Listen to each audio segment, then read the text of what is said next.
ओम नमो भगवते वासुदेवाय नमः।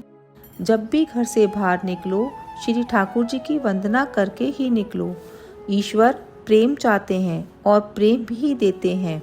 ईश्वर यही मानते हैं यह मेरा है और मुझसे भीख मांगता है। वंदना करने से ईश्वर के साथ संबंध होता है।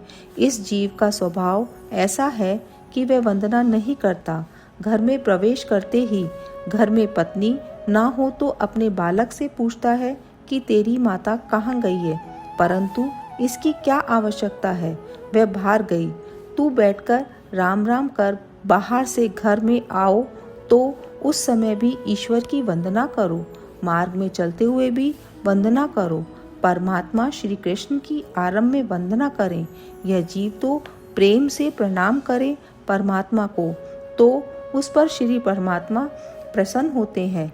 यह जीव चाहे और कुछ ना करे, इतना तो करे कि श्री परमात्मा को बारंबार वंदना करे। वंदना करो तो सद्भाव से करो। प्रभु ने मुझ पर अनंत उपकार हैं। श्री परमात्मा ने हम पर कितने उपकार किए हैं। बोलने और खाने को जीभ दी है, देखने के लिए आंखें दी हैं, सुनने के लिए कान दिए हैं, विचार करने के लिए मन दिया है। बुद्धि और विचार शक्ति भी परमात्मा ने ही दी है। ईश्वर ने उपकारों को याद करो, याद रखो और कहो कि हे भगवान, मैं आपका ऋणी हूँ। ऐसा उत्तम भाव के साथ वंदना करो। कहो कि मेरे परमात्मा, तूने मुझ पर कृपा की है, तेरी कृपा से ही मैं सुखी हूँ।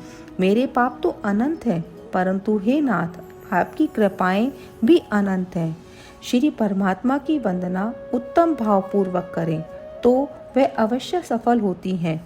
विचार करो कि प्रभु ने मुझे जो दिया है, क्या मैं उसके योग्य हूँ? नाथ, मैं तो योग्य नहीं हूँ, मैं तो पापी हूँ। फिर भी ठाकुर जी ने मुझे संपत्ति और प्रतिष्ठा जगत में दी है। जीव योग्य नहीं है, फिर भी जीव को प्रभु ने अधिक दे रखा है। नाथ, आपके उपकार अनंत है। वंदना करने से अभिमान का बोझ कम होता है। श्री ठाकुर जी का बिल्कुल वजन नहीं है, कारण उनमें कोई अभिमान नहीं है। श्री कृष्ण तो बोर्णा की पत्नी की नाक की नथ से तुल्य गए थे। श्री भागवत का आरंभ भी वंदना से ही किया गया और वंदना से ही समाप्ति की गई है। अकेले श्री कृष्ण की वंदना नहीं की है, अपितु कहा है श्री कृष्ण राय राधा कृष्णाय वयम नमः। श्री जी का अर्थ है राधा जी। श्री राधा जी के साथ विराजमान श्री ठाकुर जी की मैं वंदना करता हूँ। परमात्मा की मैं वंदना कर लेने से बाद श्री भागवत के वक्ता श्री सुखदेव जी की वंदना की गई है। वंदना करने से तुम्हारी क्रिया शक्ति और बुद्धि शक्ति अर्पण करने के पश्चात कुछ अघटित कार्य या विचार न किया जाए। हरे कृष्णा।